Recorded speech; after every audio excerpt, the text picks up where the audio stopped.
It's rare for a franchise to gamble on itself 3 times, but here we are, decades after the original dazzled critics and audiences alike, with its neon geometry and existential questions stepping back into the grid. And this time it feels different. Not because the world has changed, but because maybe we finally understand what these movies have been trying to say all along.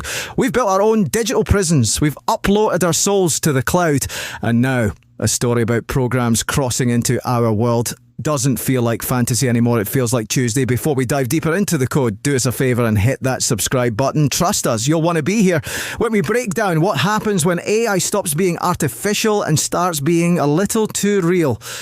Tron Ares is the third film in the franchise, directed by Joachim Ronning, and it arrives with a score from 9 Inch Nails that hits like voltage through copper wire. Starring Greta Lee as Eve Kim, Jared Leto as the titular Ares, Jodie Turner-Smith as Athena, and Evan Peters as the chillingly ambitious Julian Dillinger. This is a movie that asks, what if the things we create could escape? What if they didn't want to be tools anymore? What if they wanted to feel rain on their skin? This is the kind of film you watch in the dark, sound cranked high, phone face down, ready to let the visuals pull you under. The premise is deceptively simple. Ares is a digital assassin born in the grid, designed to cross into our world using advanced 3D printing technology that reconstructs him molecule by molecule. He's a weapon. A perfect soldier, except he's not, because the first time he steps into the rain, the first time he catches an insect in his palm and watches it struggle against his fingers, something shifts. He starts to wonder, and wondering for a program built to obey is the most dangerous thing in the world. On the other side of this digital arms race is Eve Kim, CEO of Incom, a woman who saved her company with brilliant game design and now wants to use technology to heal instead of destroy. She's discovered the permanence code, a piece of programming left behind by the legendary Kevin Flynn that could make digital creations last forever. No more disintegration, no more dust, just permanence. And with that permanence, the ability to cure cancer, to grow food in barren landscapes, to rebuild what's been lost. It's utopian thinking in a world that punishes dreamers. But Julian Dillinger, grandson of the original villain, sees the same tech and imagines armies, soldiers that never tire, weapons that never rust, control that never slips. He's the kind of person who justifies his cruelty by saying the car is already being built, so why not hold the keys? It's the logic of every tech bro who's ever claimed disruption while quietly hoarding power, and it's terrifying because it sounds so reasonable. What makes this film hum with tension is that it understands what it's really about. And this isn't just a chase for a MacGuffin code. It's a story about creation and autonomy. About the moment when what you've built looks you in the eye and says, I don't want to be this anymore. Ares is Frankenstein's monster, yes, but he's also every AI we've ever feared and every person who's ever been told their purpose is fixed. He's a weapon learning to hold a flower. And that contradiction, that impossible gentleness inside a body built for destruction is where the film finds its heart. The action sequences are stunning. Light cycles racing through real city streets, their neon trails burning against concrete and rain, gliders shaped like bat wings slicing through digital skies, the recognizer, a towering geometric structure that feels ancient and alien at once. Running directs with a visual fluidity that blurs the line between digital and physical until you stop asking which world you're in. The editing mirrors this, zooming into pixels until they fill the screen, then pulling back to reveal reflections in glass, transitions that feel less like cuts and more like glitches in reality itself. And then there's the score. Trent Reznor and Atticus Ross have built something monumental here. It's industrial and delicate, pounding and ethereal, the sound of machines learning to feel. It's techno in a Berlin nightclub, it's philosophy in a server farm.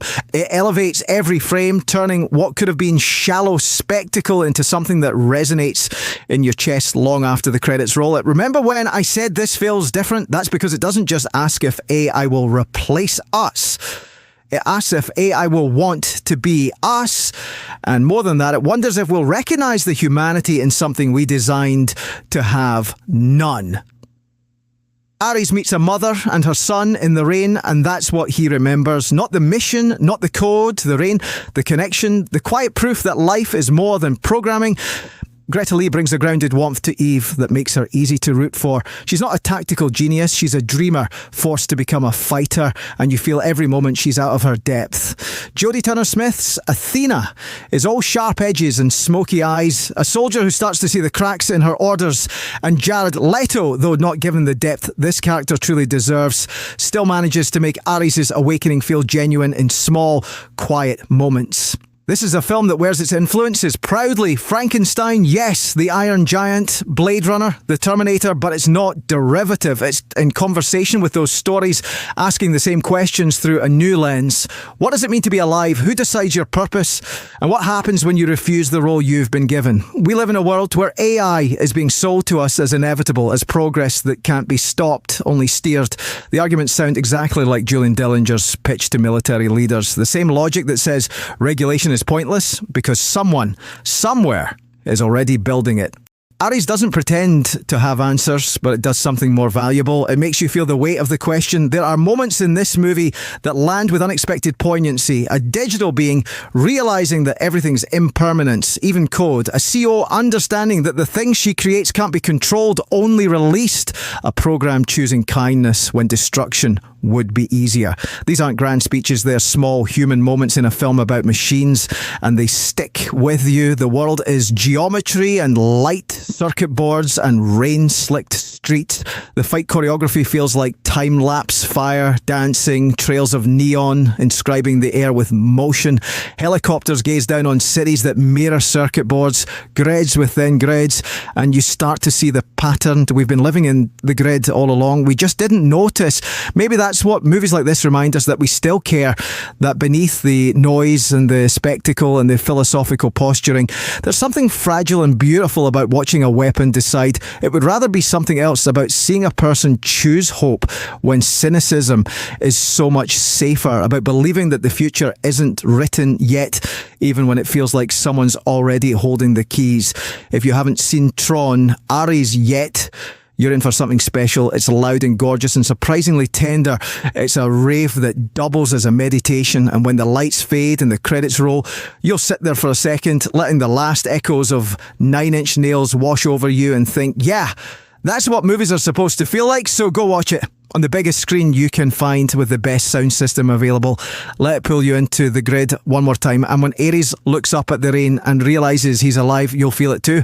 If this breakdown got you hyped, smash that like button and drop a comment about what you want us to cover next. We'll see you in the next one.